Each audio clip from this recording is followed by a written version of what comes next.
Kogena kuo timu magana matatu ma mirongo na kuma sub-county mũgwanja kaunti-inĩ ya Nairobi nicio ikũnyita itemi mbĩtĩka-inĩ cia mũbira wa magũrũ cia gĩkombe kĩa ngabana Sakaja.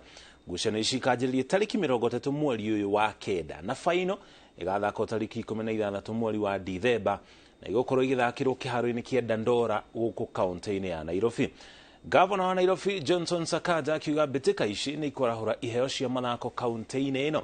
Timu ici iganĩtio maita merĩ, mwena wa arũme na anake, kũrĩa ahotani mwena wa anake makainũkia mirioni 3 na wahotani mwena wa airĩtu mainũkie mirioni 1.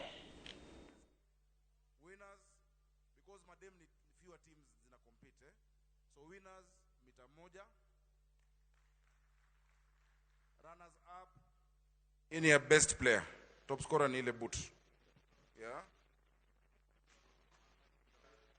It was all about us as a people, that we'd come together as Nairobians. Sindo hiyo? Starlets wameshinda and we were proud of Starlets. But did we try to analyze it tribally? No.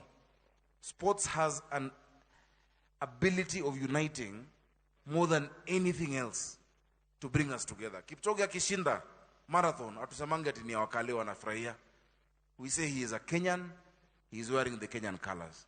So this Super Cup is for Nairobi, that we can come back together as the people of Nairobi, forget your tribe, forget your political party, forget any other affiliation, but just know you're a son, you're a daughter of the soil. Waziri Rosemary, you have said very well. The ladies, madem pia ni watu wa muhimu sana. Pia kwa hito na wako.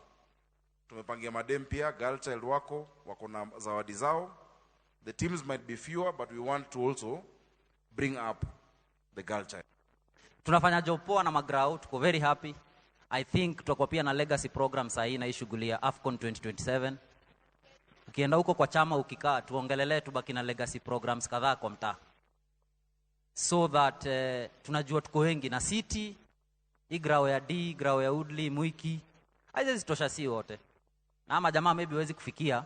Tumekuwa na challenge moja kwa timu za mtaa. Kama Kayole tuko na team maybe kama 30. Na tuko na grao kama moja pale Calvary. Na sasa tukienda kuomba ruhusa kwa mashule to train. Of course pia si watu wa ball, lazima tukuwe wa kweli. Tunakoga na mambo mopo. Tunaambiwa ngwa hii authority lazima itoke mahali. Gavana tunaomba tukijipanga vizuri, na sasa tuko na coordinator hapa. Tushikanishwe na shule kadhaa kwa hizi mtaa. Tutumiange grao, mtu mmoja atuandatekie. Mimi naweza underwrite kama CEO FKF. The team that has espoused